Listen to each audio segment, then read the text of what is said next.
আজকের এই সমাবেশের সংগ্রামী সভাপতি জননেতা নুরুল ইসলাম বুলবুল, প্রধান অতিথি বাংলাদেশ জামাত ইসলামের সংগ্রামী মুসলিম জননেতা সেক্রেটারি জেনারেল সাবেক সংসদ সদস্য জননেতা অধ্যাপক মিয়া গোলাম ফরওয়ার্ড, কেন্দ্রীয় মহানগরের নেতৃবৃন্দ, সম্মানিত উপস্থিতি, আজকের এই বর্ষপূর্তি উদযাপন উপলক্ষে আপনাদের সবাইকে আন্তরিক ধন্যবাদ, অভিনন্দন, শুভেচ্ছা জানাচ্ছি। আমাদের সম্মানিত প্রধান অতিথি সভাপতি বক্তব্য রাখবেন। আমি শুধু দুটো কথা বলে আমার সংক্ষিপ্ত বক্তব্য শেষ করতে চাই।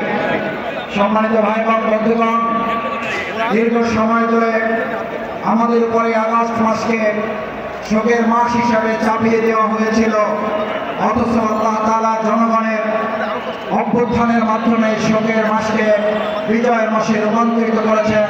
সেই আল্লাহর দরবারে সবাই শুকরিয়া আদায় করি, আলহামদুলিল্লাহ। শোকের মাস নয়, আজ শোকের মাস জনগণের জন্য বিজয়ের মাস। আজ শোকের মাস নয়, আজ শোকের মাস বাংলাদেশের মানুষের আনন্দ করার মাস। শোকের মাস নয়, আজ শোকের মাস জনগণের অধিকার আদায়ের আন্দোলন প্রতিষ্ঠিত করার মাস। আপনারা সেদিন গুলি এবং বোমার সামনে দাঁড়িয়েছিলেন।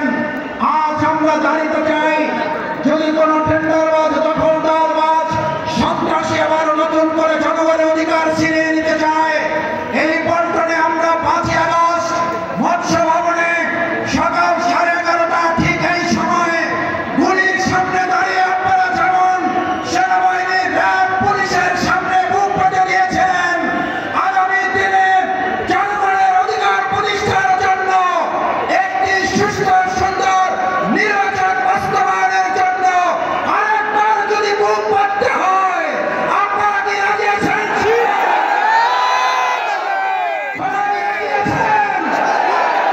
সংগ্রামী ভাই এবং বন্ধুগণ, 2024 সালের এই 12টায় প্রেস ক্লাবের সামনে মোড় পরিদর্শন করা হচ্ছে। 2024 সালের আজকের এই 12টায় জানকার বলে আমাদের ভাইকে গুলি করে রাস্তায় ফেলে রাখা হয়েছে। টেরার ভাই, কামাল ভাই, মান্নান ভাইদের নেতৃত্বে মিছিলের সামনে গুলি করে। আর যারা বলেন বাংলাদেশ জামাত ইসলামী ছাত্র শিবিরকে আবার আপনারা পার্শ্ববর্তী দেশ থেকে পালিয়ে গিয়ে আবার বাংলাদেশে এসে জামাত শিবিরকে দেখে নেবেন। 17 বছরে জামাতকে দেখতে পারেন নাই,